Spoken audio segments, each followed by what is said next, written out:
Bonjour à toutes et à tous. Bienvenue au Labo Carrière de CGI, dédié pour les femmes en TI.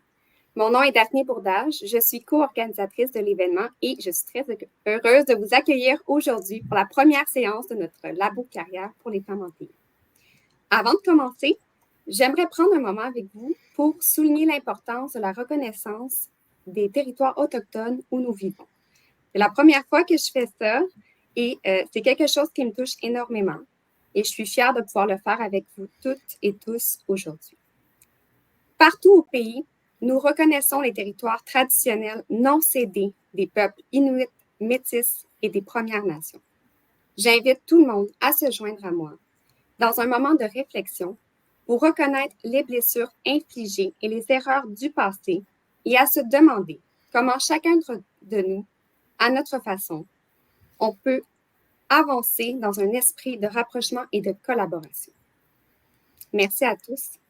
Je passe maintenant la parole à mes collègues Sandra et Michel et je vous souhaite un bon labo. Merci beaucoup, Daphné. Donc, bonjour à tous et à toutes. Merci de vous être joints à la session. N'hésitez surtout pas à inscrire vos commentaires dans le clavardage et de poser vos questions également. Donc, on aimerait répondre à vos questions là, durant la session. Donc, gênez-vous pas. On a aussi nos collègues au niveau du recrutement là, qui sont présents. Donc, ils vont pouvoir répondre à vos questions. Bonjour Sandra, bonjour à toutes et à tous. Je vais remercier Daphné de ce message et peut-être commencer par dire que la responsabilité sociale, c'est une des 6 valeurs de notre entreprise et qu'on prend vraiment tous à cœur de contribuer au mieux-être économique, social et des communautés dans lesquelles nous vivons et nous travaillons. Donc, je trouvais ça effectivement très, très bien d'introduire avec ce petit message. Merci Sandra, merci à l'équipe des acquisitions de talents de m'avoir conviée à cet événement et je me réjouis d'avance de la conversation à venir et des nombreux échanges. Donc, comme vient de le dire Sandra, n'hésitez pas à commenter et questionner tout au long de la conversation. Merci Michel. Donc, ça me fait vraiment plaisir d'être là aujourd'hui avec toi. Puis, on va vous partager un petit document super excellent. Merci beaucoup. Donc, aujourd'hui, qu'est-ce qu'on va parler? Bien, on va parler de développer et valoriser sa marque personnelle. Donc, je vais vous parler, on va commencer par se présenter. Donc, je vais laisser Michel se présenter en premier. D'accord, merci.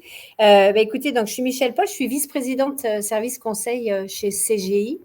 Assez rapidement, on aura l'occasion plus tard dans la conversation d'échanger sur mon parcours. Ça fait 25 ans que je suis chez CGI. Depuis 3 ans à Montréal. Auparavant, j'étais en France. D'un point de vue plus personnel, je suis en couple et j'ai un enfant. Sur ma fonction actuelle, ce que je peux dire, c'est qu'elle repose sur 3 axes majeurs. Il y a le développement des affaires avec la relation client. Aujourd'hui, mon client, c'est une grande banque canadienne.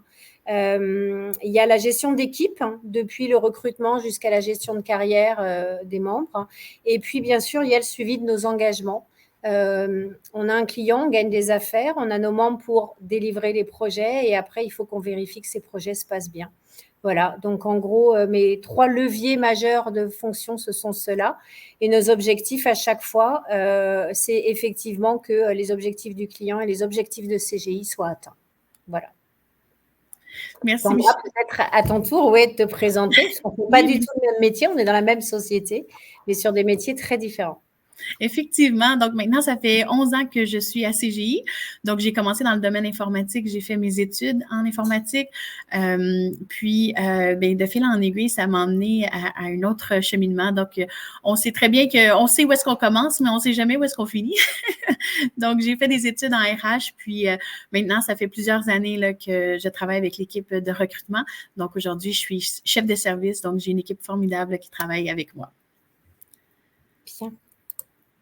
Aujourd'hui, l'ordre du jour, en fait, on va parler un peu comment se démarquer.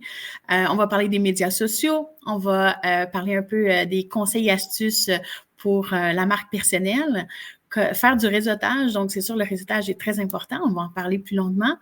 Puis, il va y avoir une session de questions, mais comme on a mentionné, n'hésitez pas à inscrire vos commentaires dans le clavardage et vos questions également. Donc, ça va nous faire plaisir de vous répondre. Concernant la marque personnelle, en gros, qu'est-ce que ça veut dire? Ben, c'est de définir et promouvoir ce que vous représentez en tant que personne. La marque personnelle, en gros, là, c'est l'aboutissement de ces expériences, des compétences et des valeurs qui vous sont propres et qui sont uniques à vous. En fait, ça répond un peu aux questions de qui êtes-vous, que partagez-vous, comment vous êtes perçu par les autres, puis quelle est votre réputation également. De ton côté, Michel, la marque personnelle, ça veut dire quoi? Ben, la marque personnelle, pour moi, c'est que ma marque, c'est avant tout qui je suis. Donc, qui je suis, si je reprends, ben, comme toi, j'ai fait 5 ans d'études dans les TI, 25 ans de carrière, 26 bientôt, de nombreuses années en mandat chez des clients. J'ai fait du développement, de l'analyse, chargé de projet, chef de projet, directeur de projet. Et puis, à un moment donné, j'ai lâché la composante mandat chez des clients et je suis passée plus dans des responsabilités au sein des unités d'affaires. Donc, développement des affaires sur des comptes du secteur financier, mais aussi de l'énergie, la gestion d'équipe dont j'ai déjà parlé, et puis bien sûr le suivi de nos engagements. J'ai même eu une expérience de 2 ans dans une fonction corporative au sein de CGI sur tout ce qui touchait à la gestion des risques, aussi bien en avant-vente que après sur nos mandats à engagement. Donc en fait, ma marque, je me dis, c'est 26 ans de TI, 26 ans au sein d'une compagnie unique, mais une multitude de métiers différents. Et, pardon, Michel. Non, vas-y, je t'en prie, j'ai fini. Puis justement, comment tu penses être perçu par les autres? La perception, je pense que, tiens, pour information, j'ai à un moment donné dans ma carrière fait les fameuses évaluations 360. Là, il y a eu une époque où c'était assez à la mode. Donc, ça consiste à se faire évaluer par son équipe, par ses pairs, ses collègues et aussi par ses leaders. C'était très, très enrichissant parce que quand on fait une évaluation 360, en plus, on nous pose cette question-là. Comment croyez-vous être perçu? Et puis, on a posé tout un tas de questions aux gens. Donc, on a en plus ce comparatif entre la façon dont on croit être perçu et la façon dont on est réellement perçu. Moi, en ce qui me concerne, je pense que je suis perçue comme quelqu'un de très engagé et impliqué. Je suis orientée objectif et résultat et je lâche rien tant qu'il reste une possibilité de gagner quelque chose ou de réussir quelque chose. Donc ça, c'est, je pense, la perception que les gens ont de moi. Je suis peut-être parfois perçue comme trop exigeante, trop perfectionniste, c'est possible. Après, au cœur de mes équipes, j'ai vraiment le souci d'être toujours disponible pour traiter les sujets, en fait, pour avoir les opportunités de se dire les choses qui vont bien, les choses qui vont moins bien, et surtout de traiter. Ça reste dans cette logique d'une culture très objective et très résultat. Je l'applique partout. C'est-à-dire que je pense qu'on a tous un objectif qui est de se sentir bien dans ce qu'on fait, bien dans l'entreprise dans laquelle on vit, et qu'il faut juste se dire les choses. Il n'y a pas de sujet sans solution, pour moi en tout cas. Oui, je suis d'accord avec toi, Michel. Même avec mon équipe, c'est la même chose. J'essaie le plus possible d'être ouverte, puis de m'assurer qu'ils soient confortables de parler de situations ou si jamais il y a quoi que ce soit, ils savent que ma porte est ouverte. Donc, je suis totalement alignée avec toi. Ouais. Du coup, ça m'intéresse dans le chat. Pareil, n'hésitez pas à nous dire si vous vous posez régulièrement cette question, qui est quand même très intéressante, en fait, de se dire, tiens, comment est-ce que je suis perçue par les gens autour de moi? N'hésitez pas, c'est très intéressant, en fait, comme échange. Puis, évidemment, avec la marque personnelle, ben, on va parler de se démarquer. Donc, comment se démarquer? Mais toi, Michel, comment tu as fait dans ton parcours pour te démarquer des autres? Comment j'ai fait? Écoutez, je crois, Sandra, qu'avant toute chose, on est sur un événement des femmes en TI, mais paradoxalement, le fait que je sois une femme n'a jamais guidé ni mes décisions ni mes actions. Ça, c'est peut-être le premier point. Et je me dis, et en ça, est-ce que ça a été une première façon de se démarquer? C'est possible, c'est possible. La deuxième chose, je pense que ce qui était clair, c'est que je savais ce que je voulais faire, je savais où je voulais aller. J'avais toujours une vision très claire sur l'étape d'après dans ma carrière. Et le point particulier, c'est que je l'exprimais très simplement à mes leaders. Et donc, j'étais actrice de cette carrière. Je leur disais, voilà, aujourd'hui, je suis là, demain, c'est là que je veux être. Qu'est-ce qui me manque? Comment vous pouvez m'aider à le faire? Qu'est-ce que moi, je dois faire de mon côté? Donc ça, je pense que ça a été un événement aussi qui a permis de me démarquer. j'avais besoin, si on ne partageait pas cette vision, mes leaders et moi, qui me disent pourquoi et du coup, ce qui me manquait. Donc ça, c'était aussi une vision très claire. Je pense que ça permet de se démarquer. Il est évident que pour pouvoir faire ça, il faut bien se connaître et puis il faut aussi très bien connaître tous les métiers possibles au sein de l'entité dans laquelle on évolue, dans la société dans laquelle on est. Après, je pense que mon adhésion, mon engagement, ma motivation ont été essentiels et c'est aussi, ça fait partie de ma marque et donc je pense que ça a permis de me démarquer. Et après, la reconnaissance peut-être aussi que j'ai eue, parce que tout ça, ça ne s'est pas fait toute seule, bien sûr. J'ai eu le plaisir d'avoir de bons leaders, le plaisir d'avoir de belles équipes et on ne progresse jamais tout seul. Donc, je pense que ça aussi, afficher ça et travailler tous ensemble, c'est aussi une façon de progresser. Quelque part, c'est une de mes identités. Ouais. Et pour terminer, je dirais rester soi-même surtout. On a des valeurs. Moi, les valeurs, c'est très, très important dans mon fonctionnement. J'ai des valeurs personnelles sur lesquelles je ne peux pas déroger. Et si à un moment donné, dans ma carrière, certaines de mes valeurs sont atteintes, ça devient un vrai problème. Donc, il faut rester vrai et si je peux le dire comme ça, aligné sur ces valeurs. Oui, totalement. Puis, même de mon côté, au niveau de me démarquer, là, tu sais, j'ai commencé en informatique, effectivement, c'est plus masculin et tout ça, mais j'ai jamais senti que j'étais pas à ma place ou quoi que ce soit. Puis, la façon que je me suis démarquée, mais c'est que j'ai tendance à tout le temps lever la main pour essayer de toucher à des nouvelles choses, à essayer de me démarquer comme ça parce que j'avais une envie d'apprendre, puis j'avais une envie de justement éventuellement évoluer. Donc, en touchant un peu à tout, ben après ça, je devenais un peu la spécialiste auquel les gestionnaires se référaient là, quand il y avait besoin d'un coup de main. Donc, c'est ce qui m'a aidé, moi, dans mon parcours. Là. Mais c'est ça, je voulais juste en parler brièvement, mais je trouve que c'est important, effectivement, de rester soi-même. Non, mais en plus, j'allais te retourner la question, Sandra. Donc, c'est gentil, parfait. Puis, Michel, est-ce que ça t'est déjà arrivé d'avoir le syndrome de l'imposteur dans ton parcours? Ah oui, oui, bien sûr, mais comme à beaucoup de personnes, hein, je pense que le syndrome de l'imposteur, il faut en faire son affaire, si on peut dire. Moi, je l'ai dit, je suis assez perfectionniste, donc j'ai forcément toujours ce sentiment de ne pas tout couvrir. Donc, pourtant, je sais que la perfection n'existe pas, mais ça peut me donner ce sentiment-là parfois. Ce qui pour moi est important, c'est qu'il ne faut pas qu'il nous freine ce syndrome de l'imposteur-là. Il faut savoir prendre un pas de recul, il faut savoir regarder ses réalisations et se dire les faits parlent d'eux-mêmes. Donc, vous avez de belles réalisations derrière vous. Si de temps en temps, vous avez le sentiment que le syndrome de l'imposteur vous freine, je vous invite à faire ce petit step back là et à vous dire, OK, concrètement, où est-ce que j'en suis, qu'est-ce que j'ai fait, de beaux succès, etc. Et de lui dire, non, je suis bien à ma place.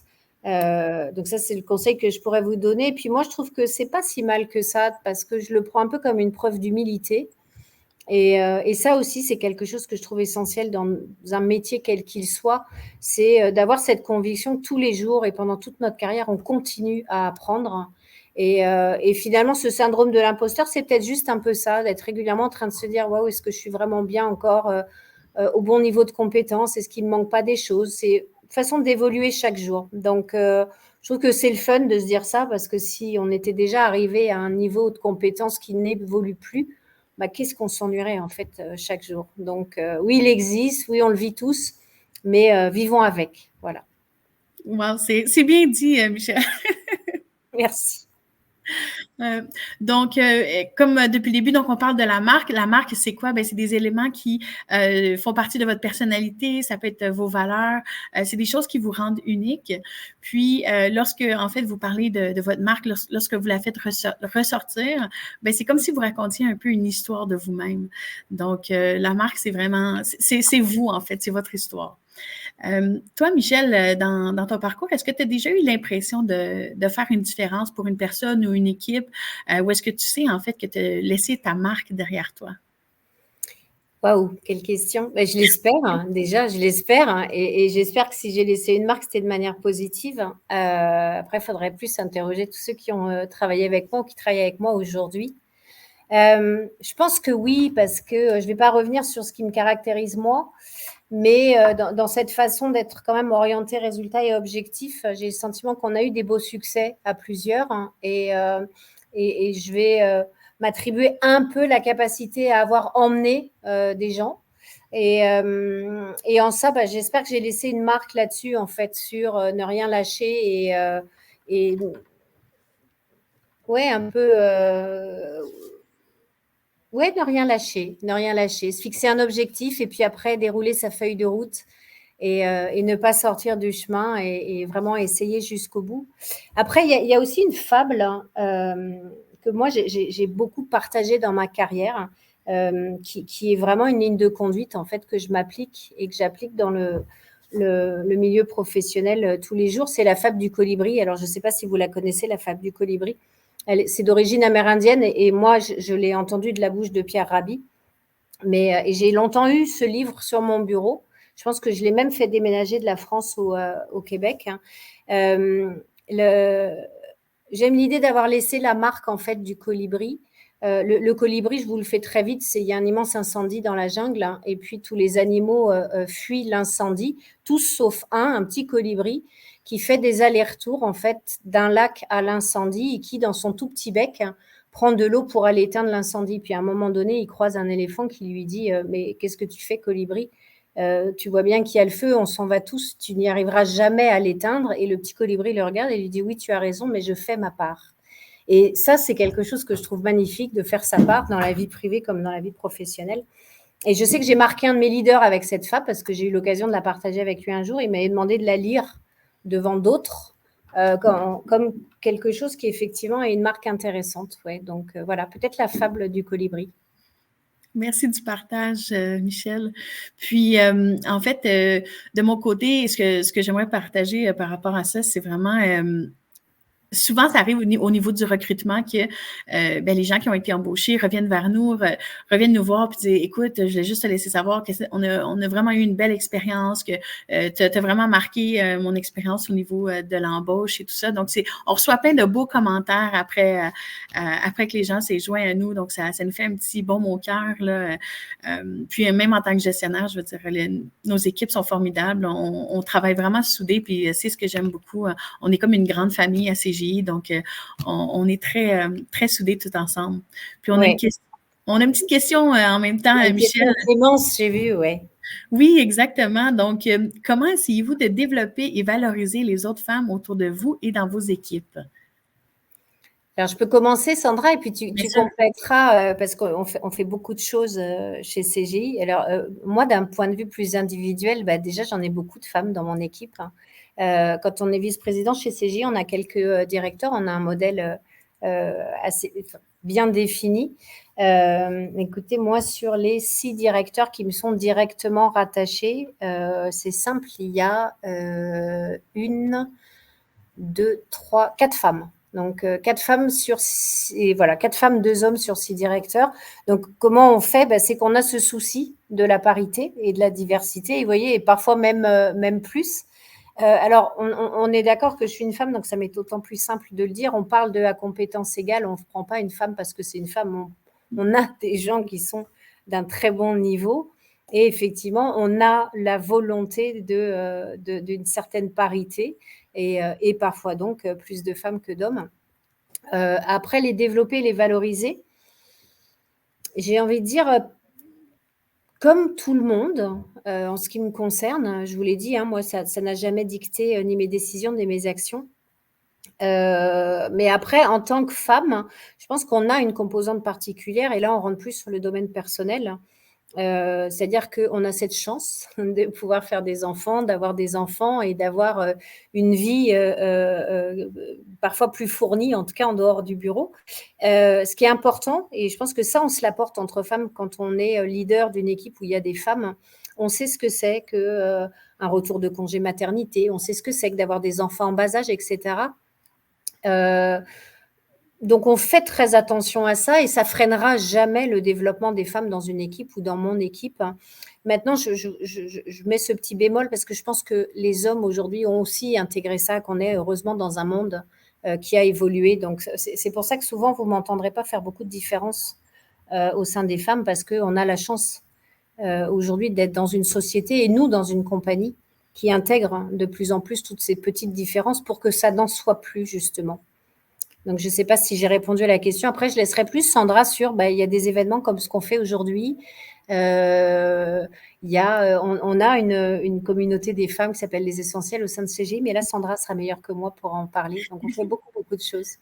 Oui, effectivement. Donc, oui, tu as parlé des essentiels. Donc, où est-ce que les femmes, on se rassemble et évidemment, on a des conférences et tout ça. Donc, ça, c'est super apprécié là, de tout le monde. Puis aussi, ce que j'ai envie de dire, moi aussi, c'est au niveau des compétences, moi aussi, je suis un peu du même avis du fait qu'on est égal du côté des hommes. Par contre, effectivement, notre vie, elle est chargée. J'ai une petite fille, donc moi aussi, ma vie, elle a basculé, mais en fait, c'est toujours être flexible. Donc, moi, avec mon équipe, je vais toujours être flexible. Je vais m'assurer qu'elles sont en mesure d'avoir autant leur vie familiale que de réussir dans leur travail. Je pense que c'est ça qui est important. Les épauler. C'est des femmes formidables qui sont fortes, mais je pense qu'il faut aussi être conciliant. Donc, on sait, des fois, on a des rendez-vous, on a besoin de s'occuper de nos enfants. Des fois, ils sont malades, ils sont à la maison, il faut travailler et on est un peu pris.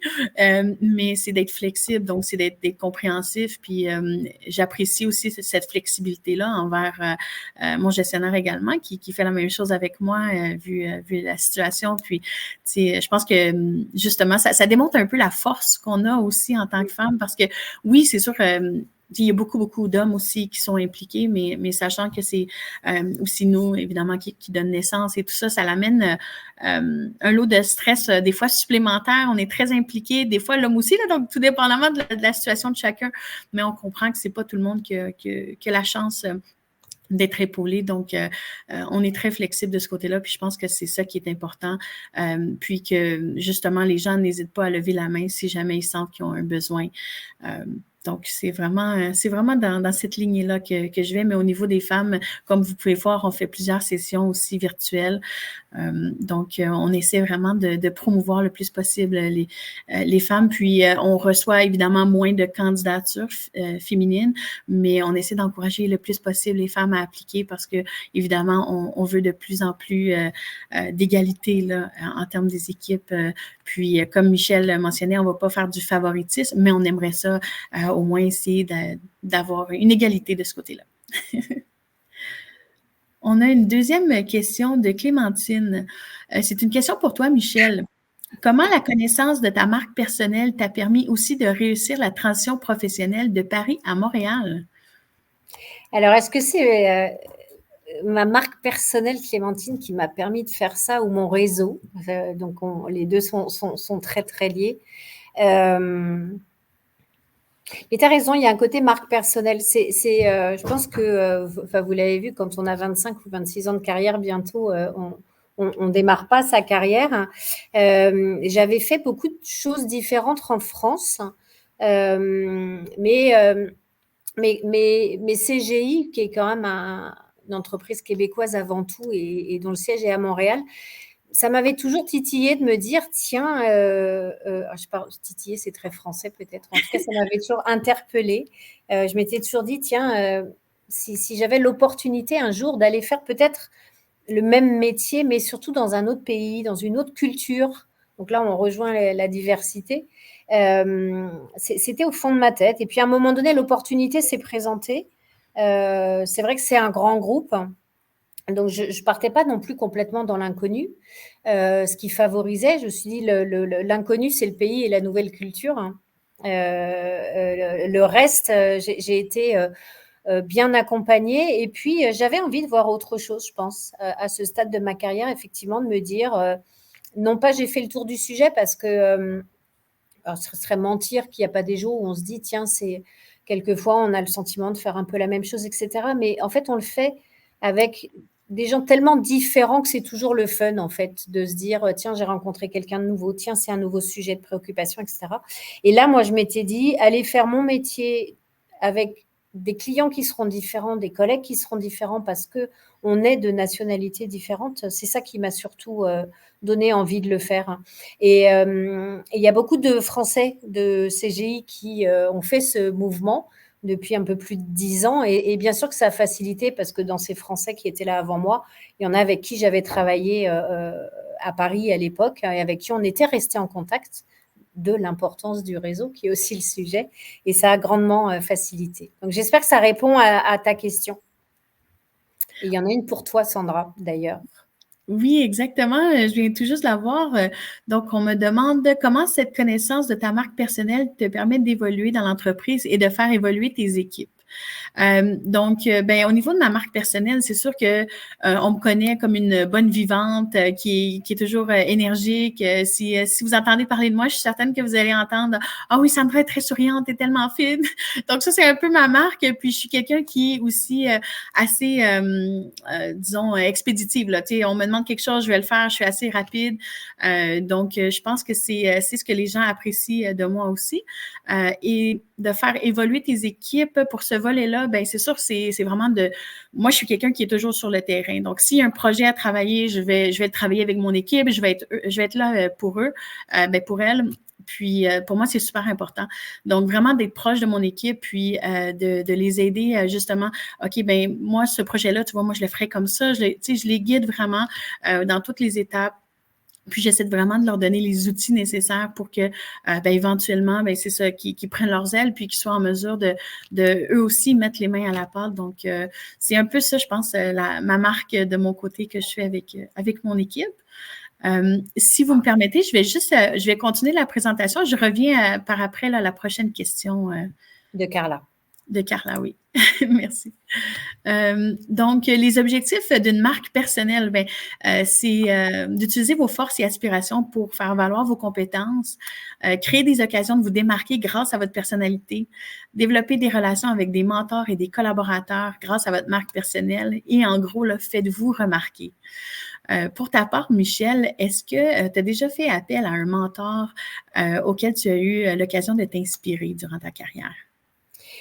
Alors, mentor tel qu'on l'entend aujourd'hui, non, mais je vais quand même répondre oui parce que j'ai le sentiment qu'avec tous les leaders avec qui j'ai eu l'occasion de travailler là en bientôt 26 ans de carrière, je vais mettre tous ces leaders comme des mentors en ce qui me concerne, ceux avec qui j'ai travaillé, ceux avec qui je travaille encore aujourd'hui.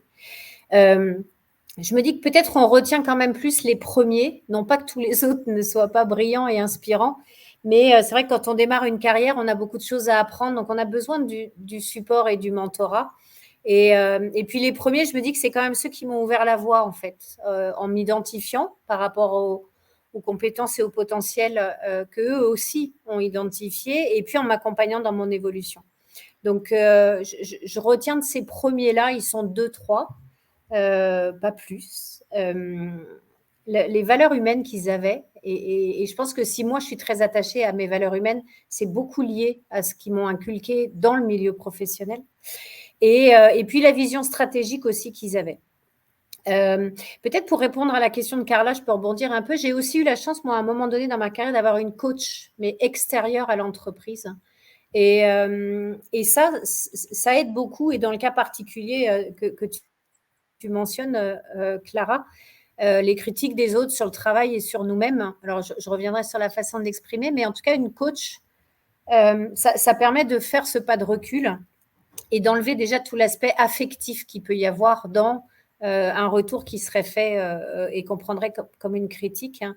Et un coach, ça t'aide à prendre ce recul, c'est bienveillant, ça t'accompagne dans l'analyse, du coup, très pragmatique et très factuelle des choses, pour enlever tout cet affectif et puis se dire, OK, comme on dit en France, peut-être au Québec, il n'y a pas de fumée sans feu. Donc, si à un moment donné, il y a un retour sur ce qu'on est ou sur ce qu'on fait, il faut l'accepter. Avec nos clients, quelquefois, on se dit aussi, on a des retours pas toujours positifs. À un moment donné, le point, c'est pas est-ce que la personne a raison ou a tort. Le point est, le retour est là et il faut le traiter. Donc, je pense qu'il faut savoir enlever l'affectif, prendre ça comme une situation et regarder comment la traiter. Et si vraiment ça t'atteint d'un point de vue personnel, bah oui, un mentor, un leader, un coach, ça, bien sûr que ce sera de bons supports. Et moi, je peux pas terminer sur ce point-là sans dire que je suis inspirée, en fait, au quotidien par surtout tous les gens qui sont partis de rien ou pas grand-chose et qui ont pu construire des empires ou des magnifiques compagnies, et donc sans faire de chercher à dire du bien pour dire du bien. Moi, au quotidien, l'entreprise dans laquelle je suis, elle m'inspire, et Monsieur Gaudin m'inspire parce que je suis là depuis longtemps. On sait de comment CGI s'est créé, et moi, des personnes comme ça qui ont été capables de bâtir ça, oui, ça m'inspire chaque jour. Ouais. Je suis fière d'être dans des entreprises comme celle-ci, en fait, dont les fondateurs sont encore là et ouvrent le chemin. Donc ça m'inspire. Donc, j'ai pas la chance d'avoir eu Serge Godin comme mentor, mais en tout cas, au quotidien, il m'inspire quand même par rapport à sa réalisation, et comme le font tous ceux qui le suivent aujourd'hui, bien sûr. Ouais. Et comme tu mentionnes, Michel, donc c'est une entreprise qui est très familiale aussi. Donc, on parle vraiment de la famille immédiate qui travaille aussi pour CGI. Donc, c'est formidable. C'est vraiment agréable. Puis, juste pour répondre rapidement aussi à Carla de mon côté, c'est sûr qu'au début, les critiques sont peut-être un petit peu plus difficiles à prendre quand on débute, mais avec le temps aussi, on est capable de faire un pas de recul puis de se dire, au final, est-ce qu'il y a des points que je peux améliorer? Est-ce qu'il y a des choses que je pourrais changer? C'est de le prendre aussi différemment puis de le prendre plutôt du côté constructif, où est-ce que on peut toujours s'améliorer dans la vie. Moi, c'est ce que je me dis. Donc, si je reçois une critique, soit sur moi ou mon travail, je fais un pas de recul puis je vois, OK, est-ce qu'il y a quelque chose que je peux améliorer là, dans une situation comme ça? Donc, faut pas le prendre personnel, comme tu mentionnais, Michel. Donc, on parle beaucoup de la marque personnelle dans la vie de tous les jours, mais évidemment, on a aussi la marque personnelle sur les médias sociaux. Donc, on va parler un petit peu de LinkedIn. C'est sûr, LinkedIn, ça reste le réseau professionnel le plus utilisé. Qu'est-ce qu'on peut faire sur LinkedIn? Bien évidemment, c'est de faire valoir sa marque personnelle en faisant des publications, en vous joignant à des groupes, en parlant avec des gens, des professionnels qui sont dans le même domaine que vous. Au niveau du recrutement, nous, on va rechercher évidemment les meilleurs talents, et à l'inverse, vous pouvez faire des recherches d'emploi, vous pouvez communiquer avec les recruteurs, vous pouvez faire du réseautage professionnel, vous pouvez voir les données du marché aussi. Donc, parfois, c'est possible de voir au niveau des salaires qui sont disponibles sur le marché, faire des analyses un peu là, à savoir qui est dans quelle compagnie, donc, on peut faire des petites analyses de marché comme ça. Puis, évidemment, aussi agrandir son réseau avec des clients pour les entreprises, et vous, vous rapprocher des compagnies également. Donc, c'est sûr que LinkedIn est très, très important aujourd'hui au niveau du réseautage professionnel. Mais je suis curieuse de savoir, toi, Michel, est-ce que tu utilises beaucoup LinkedIn? Puis si oui, c'est dans quel but? Quel genre de publication, toi, qui viens de chercher ou que tu republies? Alors moi, on en a parlé, je fais pas partie des personnes les plus présentes sur les réseaux sociaux. C'est un tort, hein, j'en ai complètement conscience. Je pense qu'il y a un petit côté...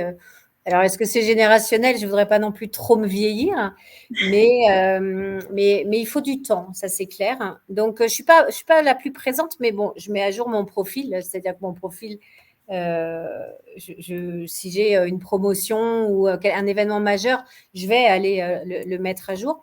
En revanche, je consulte plusieurs fois par jour. Je le lis un peu comme on lit une presse spécialisée aujourd'hui, en fait. Vous savez, il y a une époque, on lisait un quotidien.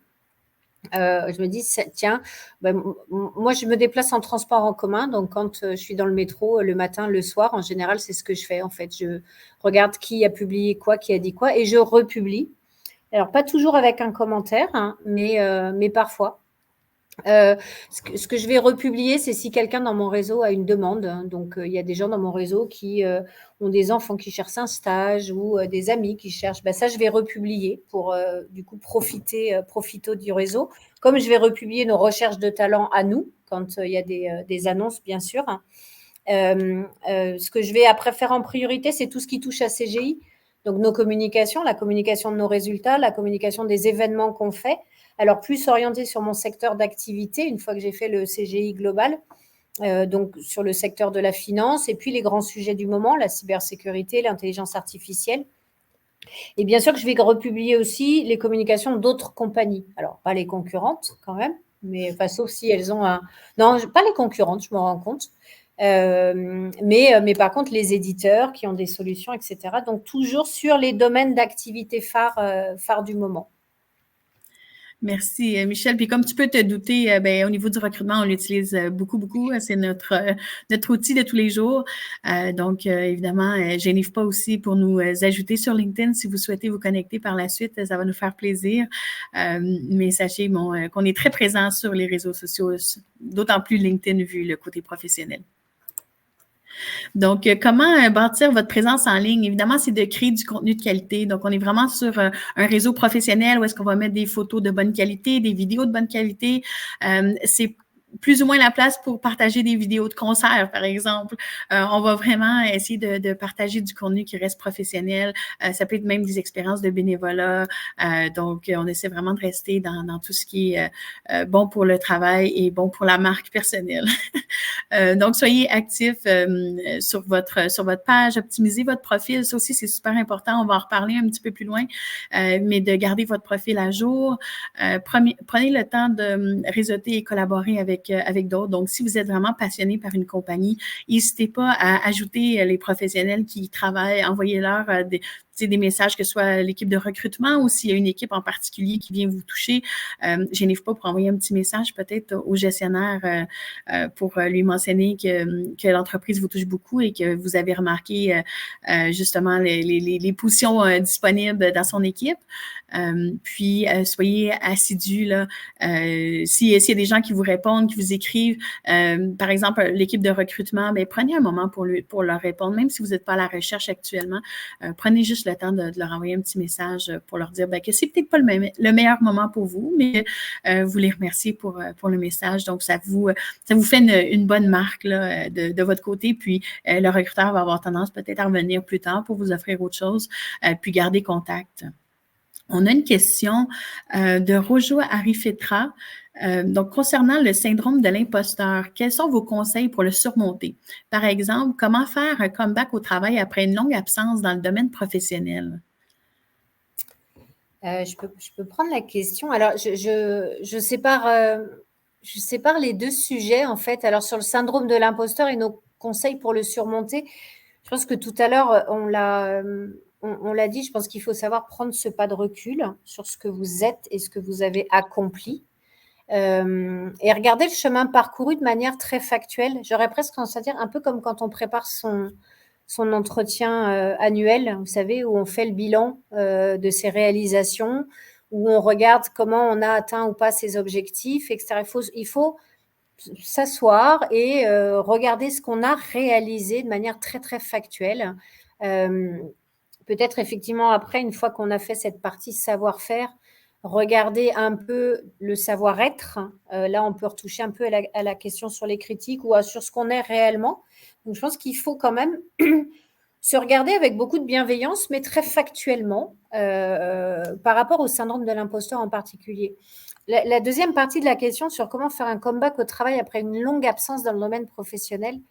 Alors, on n'a pas tous les éléments de l'absence, de la raison de l'absence, mais si on la met aussi sur le domaine professionnel, sans parler forcément de burn-out, mais pourquoi pas, ça peut être effectivement quelque chose de compliqué parce qu'on a décroché longtemps du milieu professionnel qui, lui, a pu continuer à évoluer et puis qui a fait sans nous, en fait, pendant longtemps. Néanmoins, en général, quand on s'est absenté comme ça, et si c'est pour surchauffe professionnelle, ça nous a appris aussi à mieux nous connaître. Alors, on sent que j'ai 26 ans d'expérience et que donc j'en ai croisé des gens qui se sont absentés. Je pense que il faut arriver toujours à être bienveillant avec soi-même et à positiver en fait les événements de vie. Quand on s'est longuement absenté parce qu'on a peut-être trop travaillé, on se connaît mieux quand on revient. On connaît ces petits capteurs là qui font dire tiens, je suis à nouveau dans une situation qui va me mettre en stress négatif. Donc il faut en faire une force de cette absence et de comment ça nous a appris à mieux nous connaître. Et puis après, par rapport au métier dont on parle, je pense que si vous êtes dans une société comme la nôtre, en général, on est très accompagnant et très bienveillant après des longues absences pour qu'elles se fassent progressivement et en douceur, parce qu'on le sait que c'est compliqué de revenir. Et après, vous-même, de regarder, une fois, peut-être de refaire vous savez, ce qu'on appelle un rapport d'étonnement quand on arrive dans une nouvelle entreprise. Ça me vient comme ça à un moment où je vous réponds. Peut-être se dire et voir avec votre leader de revenir et puis de faire un petit rapport d'étonnement au bout d'un moment qui vous permettrait d'identifier ce dont vous avez besoin pour vous sentir à nouveau pleinement dans votre fonction et dans votre rôle. Mais se laisser le temps malgré tout. Et je vous dis, prendre ça toujours comme il faut que j'arrive à retrouver la pleine possession de tous mes moyens et le rôle qui me convient. Voilà, où j'en suis, où est-ce que je veux être, qu'est-ce qui me manque, et puis comment je comble mes manques. Mais regardez ça sereinement, en tout cas. Ta réponse est vraiment complète, Michel. J'ai rien à ajouter, donc merci. Cette partie-là, elle était pour moi. Alors, je vois que l'heure tourne aussi, donc je vais peut-être aller un petit peu plus vite que ce qu'on avait prévu au départ. Bon, là, on a surtout catégorisé les différents types de contenus qu'on peut être amené à partager sur les réseaux sociaux et sur LinkedIn pour parler surtout de celui-là. Peut-être le point majeur là-dessus, c'est que selon justement votre maturité dans la vie professionnelle et dans le secteur dans lequel vous intervenez, les publications, elles vont avoir un niveau de profondeur complètement différent. À un moment donné, il y a des gens qui sont experts dans un domaine, ils vont devenir leaders d'opinion, ils vont réellement partager leur avis, publier leur avis, etc. C'est pas ce qu'on va faire quand on démarre, c'est pas forcément ce qu'on va faire quand on est quelqu'un comme moi, qui suis surtout très généraliste. Je pourrais peut-être partager sur certains domaines qui sont plus d'expertise, mais effectivement, je prends pas le temps de le faire. Mais ce qu'il faut retenir, c'est qu'une fois qu'on a catégorisé en 5 grands domaines comme ça, l'objectif, ça reste de partager dans votre domaine, à la fois pour vous faire identifier et aussi pour partager avec vos réseaux des précieux conseils et des informations en fait liées à votre secteur. Donc, je me dis, il y a dans le partage sur les réseaux sociaux vraiment 2 aspects de mon point de vue. Il y a votre marque à vous, comment je me mets en valeur d'un point de vue individuel. Et puis après, il y a l'entreprise dans laquelle vous travaillez aujourd'hui et comment je me sers aussi des réseaux pour mettre en valeur ma compagnie et toutes ses réalisations. Je pense qu'il faut vraiment le prendre sur 2 axes. Ça n'est pas qu'un réseau personnel, en fait, LinkedIn, de mon point de vue. Même si là, on parle de marque personnelle, il y a bien 2 façons de l'aborder. Donc après, tous les sujets pertinents, là, je pense que dans les catégories, c'est un sujet qu'on peut partager. Le Women in Tech, on le fait, nous, beaucoup.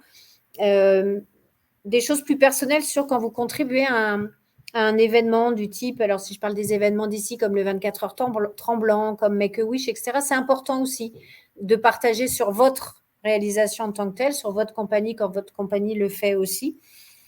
Tout ce qui permet de mieux vous connaître, avec quand même la petite réserve qui s'impose de mon point de vue sur on ne vient pas non plus déballer toute sa vie, ou quand on parle de nos clients, par exemple, on a des devoirs de confidentialité, donc on ne peut pas tout dire, hein, mais l'idée, c'est bien de se faire connaître et de faire connaître son entreprise. Donc, voilà, je ne veux pas m'étendre trop parce que l'heure tourne vraiment, Sandra. Mais merci, Michel. Mais justement, pour les prochaines diapositives, on parle exactement de ce que tu as parlé. Donc, c'est de partager que ce soit des réussites professionnelles, des événements qui vous intéressent. Donc, c'est seulement des petits exemples de contenu là, que vous pouvez partager, que ce soit les réussites d'entreprise. Donc, tu en as parlé aussi des événements qu'on fait. Donc, ça peut être des événements en personne. Où est-ce qu'on vous invite à se joindre à nous? Bien, n'hésitez pas à le repartager, ou même si vous faites des événements à votre travail, faites la même chose. Donc, vous allez aller chercher un réseau plus élargi si tout le monde le partage. Puis, parler un peu de vos participations et de vos intérêts. Donc, ça aussi, c'est important parce que, veux pas, vous voulez aller dans une compagnie qui, les valeurs vont vous ressembler, mais en sachant un peu plus vos intérêts, c'est sûr, les équipes de recrutement vont jeter un petit coup d'œil aussi. Ah, cette personne, ah oui, elle a fait tel événement, c'est intéressant. Donc, puis, à l'inverse, vous pouvez, c'est ça, partager avec votre réseau pour définir votre marque personnelle. Donc, ça va aider les gens à apprendre à vous connaître au final. On parle évidemment des postes à pourvoir. Donc, l'équipe de recrutement, on s'assure toujours de partager les postes qu'on a de disponibles. Donc, si vous êtes à la recherche d'un emploi, gênez-vous pas pour les regarder et communiquer avec l'équipe de recrutement également. Puis, si vous en avez dans votre entreprise, faites la même chose, partagez-les. Comme ça, on va aller chercher un réseau plus grand, puis on va aller chercher plus de personnes intéressées. Donc, on va donner quelques conseils et astuces au niveau de LinkedIn. Donc, quoi faire et ne pas faire. Donc, évidemment, utiliser des photos professionnelles. Donc, on en a parlé. Essayer d'être de corporatif, comme on dit, là, donc un habit professionnel sur vos photos. Négligez pas aussi le résumé, un petit résumé sur nous, sur LinkedIn. Donc, prenez le temps de l'écrire vraiment, de mettre un peu de contenu pour que justement on puisse jeter un petit coup d'œil à votre profil, voir si ça serait intéressant pour nos besoins. Puis, soyez actifs. Je sais qu'on le répète beaucoup, mais soyez actifs. Puis, utilisez un titre accrocheur. Il faut qu'on comprenne aussi qu'est-ce que vous faites. Donc, des fois, si on inscrit seulement consultante, ben peut-être que ça va être plus difficile de savoir ce que vous faites à votre rôle actuel. Gardez votre profil à jour. Ça va être la meilleure façon de venir nous chercher où est-ce qu'on peut vous trouver. Puis, donnez des recommandations aux autres personnes. Assurez-vous que votre profil soit public si vous voulez qu'on soit en mesure de le voir. Puis, soulignez vos réalisations. Donc, ça aussi, c'est super important. Pour nous, ça vient nous rechercher les réalisations de chacun. Aussi, dans LinkedIn, c'est possible d'utiliser une adresse URL personnalisée. Donc, au lieu que ça soit, exemple, Sandra Bélanger, 6, 7, 8, 9, 10, 11 ou whatever, vous pouvez aller la personnaliser puis juste mettre Sandra Bélanger 1. Là, ça va être plus facile après ça si vous voulez le partager avec quelqu'un du recrutement. Donc, au niveau du réseautage, donc, on est un peu, comme on dit, un peu court dans le temps, mais toi, Michel, durant ton parcours, qu'est-ce que tu as fait pour réseauter? Qu'est-ce que j'ai fait? Alors, dans mon parcours, c'est important de commencer par dire le réseau, ça a toujours existé et avant les réseaux sociaux, en fait, la nécessité de réseauter et l'existence du réseau. Donc, c'est sûr qu'il s'agissait, comme aujourd'hui, de garder le contact avant tout, de se réserver du temps, en fait, pour téléphoner aux personnes de son réseau. Volontairement, en fait, j'utilise des canaux qui étaient plus répandus avant. Donc, on se réservait du temps pour téléphoner, pour aller luncher, pour aller boire un verre, prendre des nouvelles. Donc, l'objectif de ça, c'était de se retrouver plus en présentiel ou dans une conversation téléphonique et puis prendre des nouvelles, en fait, de la personne, partager sur sa propre actualité. Parce que finalement, le réseau, avant de le solliciter, il faut en prendre soin, en fait, il faut l'entretenir. Donc, cet échange régulier, il fait partie de la vie du réseau. On le faisait plus en présentiel avant. Avec l'explosion des médias, des réseaux sociaux, ça facilite cette prise de contact. Maintenant, moi, je vous encourage quand même à ne pas basculer dans un monde 100% virtuel. Et pas que pour des considérations professionnelles, en fait, c'est que je me dis, c'est quand même le monde de demain, là. Moi, c'est pas le monde que j'ai envie de laisser à mon fils, par exemple, un monde entièrement virtuel. J'ai envie que mon fils apprenne à aller jouer, faire du sport avec ses amis, boire un verre dans des bars avec ses amis, aller au restaurant. Et donc, ça ne peut pas être que virtuel. Mais effectivement, ça a toujours existé et on continue. Donc après, ce qu'il ne faut pas non plus oublier, c'est ce réseau, il fonctionne dans les deux sens, en fait. Donc, je dis en prendre soin, ça c'est vrai, rester en contact régulièrement et pas que quand on a besoin de quelque chose. Et après, on peut être sollicité ou on peut solliciter. Et c'est important que ça fonctionne bien dans les deux sens. Si vous êtes toujours celui qui sollicite, mais qui ne répondait jamais aux sollicitations, à un moment donné, il va s'éteindre aussi votre réseau. Donc, il faut garder ça en tête. Et donc, il faut prévoir du temps, justement, pour être capable de faire ça, de réagir vite et bien aux sollicitations que vous pourriez avoir. Et toujours le réseau pour vous et votre parcours, mais aussi le réseau pour la compagnie dans laquelle vous intervenez et la faire connaître.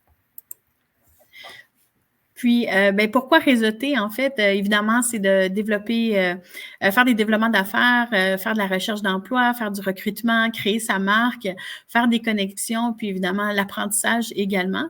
Mais de ton côté, Michel, est-ce que tu peux nous parler de l'importance de bâtir un réseau et qu'est-ce que ça t'a apporté dans ta carrière? Et là, on arrive sur la fin en plus. Oui, je trouve que c'est bien pour terminer. Le réseau, moi, je me dis que c'est la force du collectif, en fait, par rapport à l'individuel. Et ça, c'est puissant. Et que le réseau, il vous sert aussi à faire savoir que vous ou votre compagnie êtes un expert. Parce qu'en fait, on le sait, il ne s'agit pas juste d'être bon, en fait. Si vous êtes juste bon dans votre coin, mais que vous ne le faites pas savoir, il ne va pas se passer grand-chose. malheureusement, je dirais, parce que c'est vrai que c'est dommage. Je pense qu'il y a des gens qui ont encore du mal à faire savoir qu'ils sont bons et du coup, ils risquent de passer à côté de belles opportunités. Et nous aussi, on risque de passer à côté de belles opportunités. Mais je pense qu'il faut savoir utiliser le réseau aussi pour ça, faire savoir que vous êtes là et que vous êtes bon. Donc, c'est essentiel. Moi, je peux prendre comme exemple, par exemple, quand je l'ai dit en début d'entrevue, j'ai quitté la France pour le Canada. Quand je parle d'opportunités que j'ai eues, on n'est pas venu me chercher en France, en fait. J'étais restée en contact avec des collègues qui étaient ici. J'avais dit, si un jour tu entends parler de quelque chose qui pourrait m'intéresser, n'hésite pas à m'en parler. Et c'est comme ça que ça s'est passé au départ. C'est comme ça que ça a déclenché le mouvement de ma famille vers Montréal. Donc, le réseau, il a aidé parce qu'on était restés en relation. Le réseau, il est aussi dans l'entreprise. Nous, on est une entreprise de réseau, mais comme beaucoup, pour les gens qui travaillent en TI, ça n'existe pas le système d'information parfaitement construit où quand vous cherchez une information, vous rentrez dans la fonction recherche et hop, ça va vous dire tout de suite qui sont les gens, où sont les offres, etc. Donc, le réseau, il est essentiel aussi dans l'entreprise, en fait, quand vous cherchez un expert, un porteur d'offres, une référence. Tout n'est pas dans le système d'information. Si vous avez du réseau, vous allez décrocher votre Teams ou écrire dans votre Teams ou appeler une première personne qui fait partie du réseau. Puis de fil en aiguille, vous allez finir par arriver à l'information que vous cherchez, à la personne que vous cherchez. Donc, le réseau, il sert aussi à ça dans l'entreprise. C'est aussi vos clients. Quand on est dans un métier de service comme le nôtre, vous êtes connecté avec vos clients. Moi, je suis connectée avec mes clients. Donc, quand je partage des informations, il y a beaucoup d'informations que je partage parce que je me dis que ça va les intéresser. Donc, je leur partage notre savoir-faire et puis aussi nos valeurs. Et puis après, moi, je me dis que le réseau, et je terminerai là-dessus parce que ça me fait plaisir, c'est votre part à vous. C'est votre colibri, en fait, si je peux revenir sur le fameux colibri, et votre engagement dans le monde. Et je me dis, ce réseau, c'est une tribune d'expression. Donc, je vous encourage à l'utiliser à bon escient, bien sûr. Donc, pas forcément professionnel tout le temps. Il y a d'autres choses qui ne nous touchent pas forcément directement professionnellement, mais qui font partie de, je vais dire, la part qu'on a envie d'avoir dans le monde. Moi, je sais que je partage très régulièrement des choses parce que ça me touche particulièrement, liées au handicap, liées au développement durable, liées au sport et particulièrement au sport des handicapés, par exemple. Et ça contribue à ma marque, mais ça fait partie de mes valeurs. Donc, ça me fait toujours très plaisir de partager ce type d'informations, de réalisation sur les réseaux sociaux. Donc, voilà, de l'importance du réseau en ce qui me concerne. Oui, puis j'irai pas en détail sur qui fait partie du réseau parce que je pense que tu as très bien résumé, Michel. Donc, merci pour l'information. Mais comme je mentionnais, n'hésitez pas à nous ajouter sur LinkedIn, n'hésitez pas à échanger avec nous, ça va nous faire plaisir. Puis, si jamais il y a une ou deux questions, gênez-vous pas. On est proche de la fin, mais je voulais aussi vous mentionner qu'il y a une autre session par la suite, donc à 12h30. Sachez que c'est mes collègues Gaetana et Roula qui vont faire la présentation sur comment les femmes peuvent prendre leur place en TI. Donc, on aimerait vraiment que vous restiez parmi nous pour la prochaine session. Donc, gênez-vous pas pour aller à la salle de bain vite et on vous attend pour la prochaine session. Merci beaucoup. Merci à tout le monde. S'il n'y a pas d'autres questions, en tout cas, c'était un moment très agréable. Merci, Sandra. Merci, Michel. Et merci à tous ceux qui nous ont écoutés et aux questions. Ça a été une séance d'échange très intéressante. Merci. Et effectivement, vous avez plein d'autres ateliers comme ça aujourd'hui et demain. Donc, on vous encourage à y aller, à vous exprimer et à partager. Merci.